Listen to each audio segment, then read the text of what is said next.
Chers amis, bienvenue pour cette nouvelle chronique KTO. Depuis quelques jours, l'Assemblée nationale a commencé ses débats au sujet de la loi sur l'euthanasie.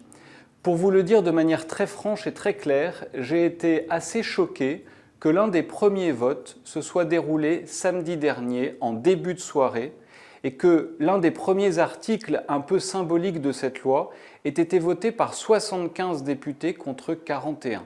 Ce qui veut dire 130 députés présents à l'Assemblée nationale un samedi soir pour un choix de société aussi important que représente l'euthanasie, quoi qu'on en pense. Il y a une vraie sagesse dans nos institutions à essayer de faire en sorte que le collège d'élection soit le plus réuni possible quand les sujets sont extrêmement importants. Tout le monde a salué pendant quelques jours le fait que le conclave devait trouver un consensus à 2/3 des voix pour élire le prochain pape.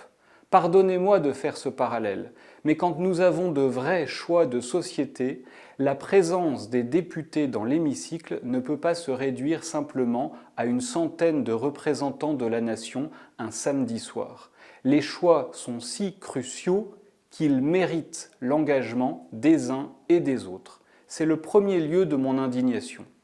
Mais évidemment que cette loi m'indigne au plus haut point. Comme les représentants des religions l'ont dit dans une tribune, c'est un dévoiement de la fraternité. Comment avoir confiance en son frère demain qui pourrait autoriser cette piqûre? C'est un dévoiement de la dépendance. Pourquoi faire croire que la dépendance à autrui est nécessairement indigne pour notre vie d'homme? C'est un dévoiement de la fraternité sociale et sociétale parce que cette loi va permettre de faire le tri entre ceux qui peuvent vivre et ceux qui ne le peuvent plus. Mais c'est aussi un dévoiement de la vérité.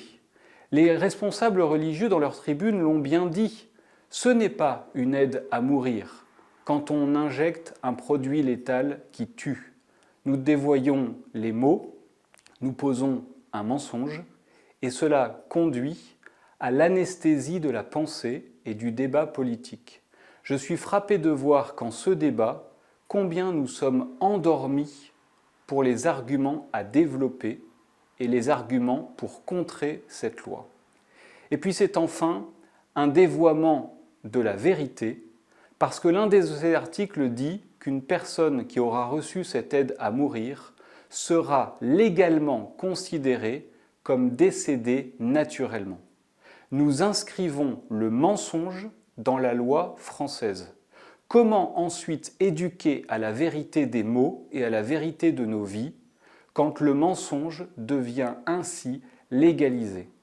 Chers amis, certes, il y a l'indignité de cette loi et il y a toutes les conséquences dans nos relations sociétales, dans nos relations fraternelles, dans notre rapport à la vérité, qui va inculquer une mentalité française qui, elle, marchera quelque peu vers sa perdition.